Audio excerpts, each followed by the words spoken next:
10 deep ways to restore dopamine and reclaim your inner balance. There's a silent crisis that most people never talk about, not because it's rare, but because it's common. We've normalized exhaustion. We've glamorized burnout. We mistake constant noise for productivity. And beneath it all, we feel disconnected. You wake up already tired. You scroll for a sense of purpose. You eat, but don't feel nourished. You sleep, but don't feel rested. Your body goes through the motions, while your mind floats somewhere else. If that sounds familiar, you're not alone. You're not broken, but you are likely chemically unbalanced, and one of the most neglected pieces of that puzzle is dopamine. Dopamine is not a luxury. It's not just the molecule behind pleasure. It's the fuel of movement, the driver of purpose, and the spark behind joy, creativity, and emotional stability. When dopamine levels are healthy, life feels vibrant. You see possibilities. You feel direction. You respond to life with clarity and calm. But when dopamine is depleted, life becomes heavy. You're not just tired, you're stuck. Here's the good news. You don't need medication to feel alive again. You don't need to quit your job or abandon your responsibilities. What you need is rhythm, intention, and a return to simple, powerful practices that reset your chemistry from the inside out. This isn't a motivational speech. This is a blueprint, 10 deeply rooted practices, backed by science and ancient wisdom, to restore dopamine and reclaim your emotional and mental equilibrium. 1. Move your body, even slowly. Let's begin where healing often begins, with motion. In moments of stress, anxiety, or sadness, we tend to freeze. We lie in bed. We sit hunched at desks. We doom scroll. We disappear into ourselves. Ironically, these are the exact moments when movement is most needed. Movement, especially gentle, rhythmic movement, stimulates dopamine. And not just dopamine, it also regulates serotonin, endorphins, norepinephrine, all the chemicals that help us feel balanced. And no, it doesn't have to be a gym workout. A 10-minute walk, a light stretch, dancing while making coffee, taking the stairs, lying on the floor and gently twisting your spine. This isn't about burning calories. It's about burning stagnation. The Stoics knew this. Cleans hauled water by night and studied by day. He didn't separate physical labor from mental clarity. They were one and the same. Modern life has convinced us we need high-tech gadgets to heal. But your body already holds the cure: motion, rhythm, breath, flow. Ask yourself, what small movement can I give my body today, not as punishment, but as permission? Because movement isn't just exercise. It's exorcism. It removes what your mind cannot. 2. Eat to stabilize, not escape. Food has become more than sustenance. For many, it's become a substitute for emotional regulation. We eat when we're bored. We eat when we're stressed. We snack not because we're hungry, but because we're hoping to feel something: comfort, control, calm. But here's the truth. Every time you eat, you're sending a message to your brain. This is what I need. This is what I value. Dopamine is built on the back of amino acids like tyrosine, found in protein-rich foods. Your brain needs fat to function. It needs hydration to think clearly. And it needs consistency, not chaos, in what you feed it. Sugar? It spikes dopamine and crashes it soon after, leaving you anxious, irritable, and foggy. The Stoics didn't talk about nutrition, but they warned us about overindulgence. Seneca said, "Drunkenness is voluntary madness, and in many ways, so is emotional overeating." Eat with awareness. Ask yourself, am I feeding my body or distracting my mind? Then make one honest choice. Not perfect, just honest. Because what you consume becomes what you feel. And you cannot create a steady mind in an unstable stomach. 3. Sleep with purpose, not guilt. We treat sleep like an inconvenience, like something that gets in the way of success. But sleep isn't laziness. It's leadership for your mind, your emotions, your hormones, and your ability to regulate dopamine. Sleep is the time your brain does its deepest work, detoxing, reorganizing, and replenishing your ability to feel anything the next day. Lack of sleep reduces dopamine receptor sensitivity, which means you need more stimulation to feel the same amount of motivation. This is why, after just one bad night, the smallest task feels impossible. You scroll more, you snack more, you snap more, and yet we keep pushing. Another episode, another email, another midnight snack. But ask yourself, What would shift if you made sleep sacred? Create a ritual. Dim the lights. Put your phone in another room. Breathe slowly. Protect your evening the way you protect your paycheck, because it is your paycheck for tomorrow's clarity and resilience. Your dreams matter, and sleep is how your brain prepares to hold them. 4. Make stillness a daily ritual. We fear silence, because in silence, the truth surfaces. Stillness is not easy. It confronts you. It shows you what you've been avoiding. But it also heals you. Meditation isn't just a trendy word. It's a neurological reset. Even 5 minutes of undistracted breathing has been shown to increase dopamine and serotonin.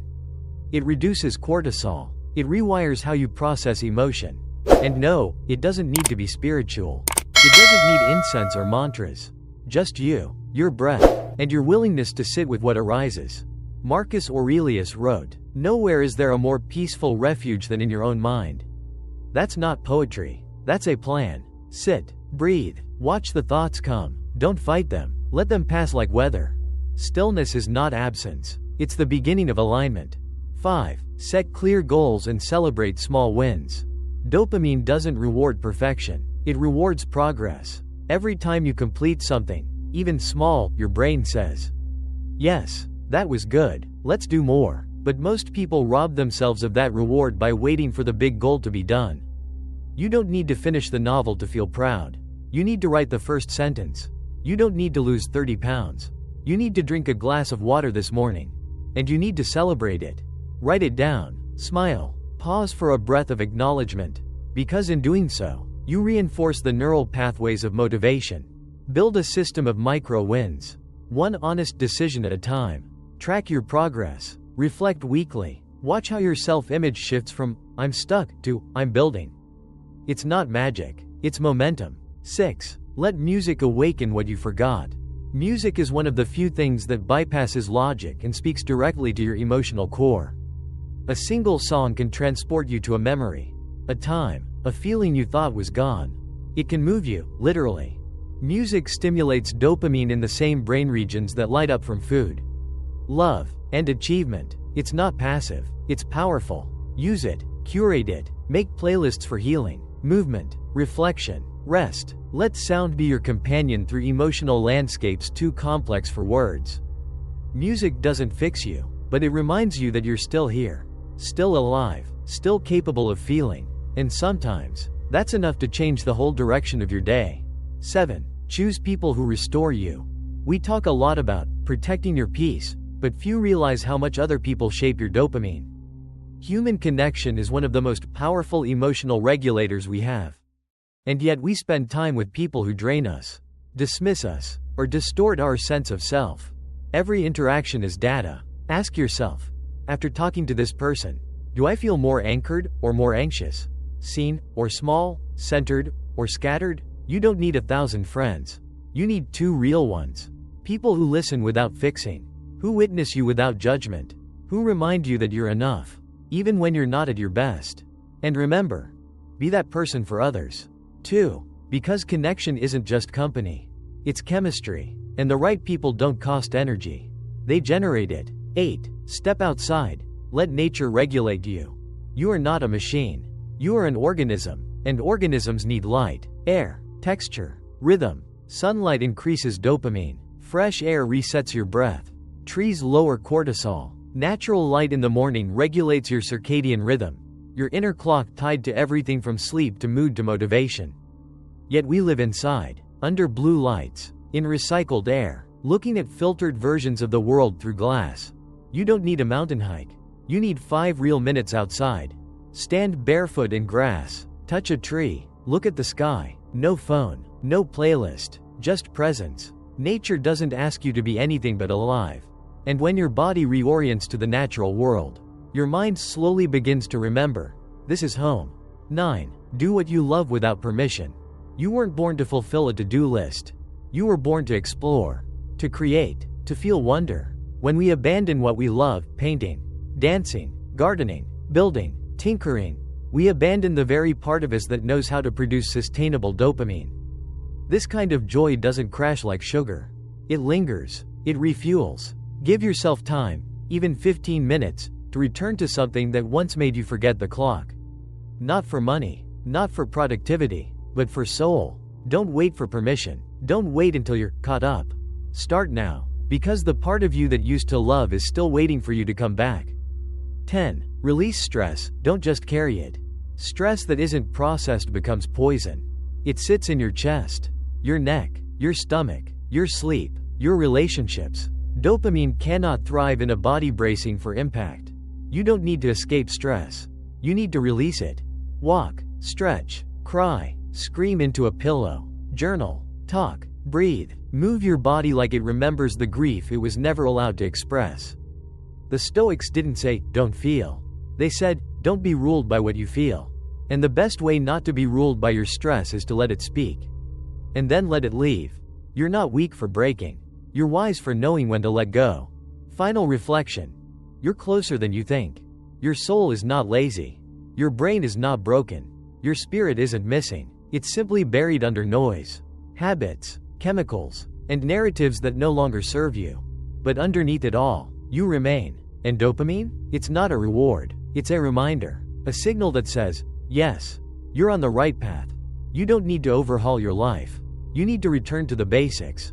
Deeply and consistently. Move, rest, eat well, sit in silence, connect honestly, do what you love, step into the light, let the music speak, celebrate your steps, release what no longer serves you. This is not a chase for motivation. It's a return to alignment. And when you live in alignment, dopamine flows, not as a trick, but as a truth. You're not behind. You're just one small step away from coming back to yourself.